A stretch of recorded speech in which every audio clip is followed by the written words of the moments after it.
నీ పేర్లు ఉన్నాయా నాకు? నువ్వు తోపు కదా. కోర్టులో ప్రవేశపెట్టినప్పుడు అలియాస్ అలియాస్ అలియాస్ అన్నట్టుంది. సో విన్నర్ ఎవరు అన్నట్టు ఇందాక నాకు ఇన్ఫర్మేషన్ వచ్చింది. అమర్దీప్ అని ఖరారు చేశారు. సో దానికి మన అమర్దీప్ అని ఖరారు చేశారా? ఎక్కడ, ఎప్పుడు, ఎలా? ఇంకా అది ఎవరో తగలబెడతాము వాళ్ళని వెళ్ళి అడుగు. అంతేనా? కాదు, నాకు విషయం అర్థం కాదు. నాకు అర్థం కాదు. ఇప్పుడు పల్లవి ప్రశాంత్ ఫోకస్ పూరా అట్ జాతా హై. బోలో క్యూ అమర్దీప్? నాకు విషయం అర్థం కాదు. నాకు విషయం కాదు. రేపు పొద్దున ఇదే మాట చెప్పాలి నువ్వు. ఎల్లుండి విన్నరు అమర్దీప్ ప్రశాంత్ అని. అమర్దీప్ కాకపోతే ఏంది ఫ్రీ బస్సు ఎక్కేదే క్యాన్సిల్ చేపిస్తా. అంతేనా? ఫ్రీ బస్సు ఎక్కే పథకం క్యాన్సిల్ చేపిస్తా. ఇది కానీ తప్పైతే. ఎందుకు అమర్దీప్ విన్నర్? ఇప్పుడు అమర్దీప్ విన్నర్ కాదు కానీ నాకు విషయం చెప్తాను. రైతు గురించి అంటున్నారు కదా. ఏమి నేను అనలేదే, ఇప్పుడు అనలేదే, ఇప్పుడు నేను అనలే సార్. మీరు యాంకర్ నిజంగా ప్రూవ్ చేస్తున్నారు సార్. గ్యాప్ కూడా వేయట్లేదు సార్ మాట్లాడడానికి. న్యాయమా సార్? అర్థమైంది. రైతు గెలవాలి అంటున్నారు కానీ నిజ జీవితంలో గెలిపిస్తున్నారు రైతు నిజంగా వాడు రైతా? మాట చెప్పు.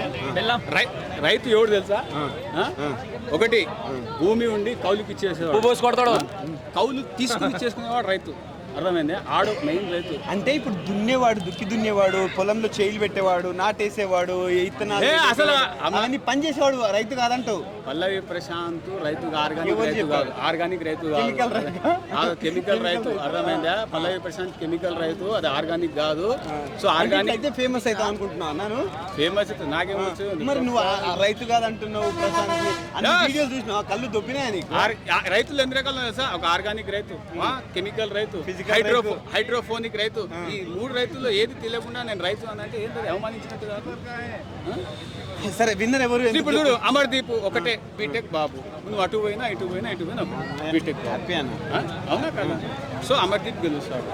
ఈ రోజు నువ్వు బిగ్ బాస్ చూస్తున్నా. రన్నర్ ఎవరు చెప్పు? రన్నర్ శోభా శెట్టి.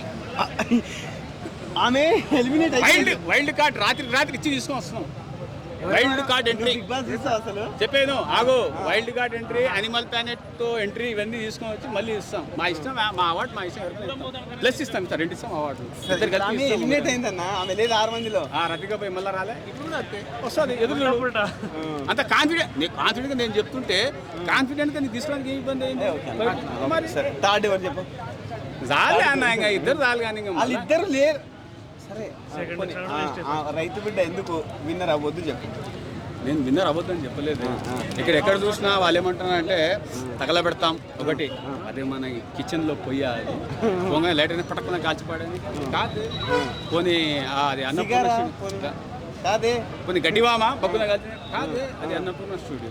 గోడలు బద్ద కొడతాము అని అంటే గాల్లో మెడల్ ఏమైనా ఉంది? అది అన్నపూర్ణ గాల్లో మెడల్ ఉంది కాదు కదా. దానికి ప్రాపర్టీ ఉంది, అన్నీ ఉన్నాయి. సో ఎలా పలగొడతారు అంటే మీరు అవార్డు బలవంతంగా లాక్కుంటున్నారు. దాన్ని గెలవడం కాదు, లాక్కోవడం. గెలవడం, you have to contest, you have to try, you have to achieve. అదే చేస్తున్నాడు కదా ప్రశాంత్.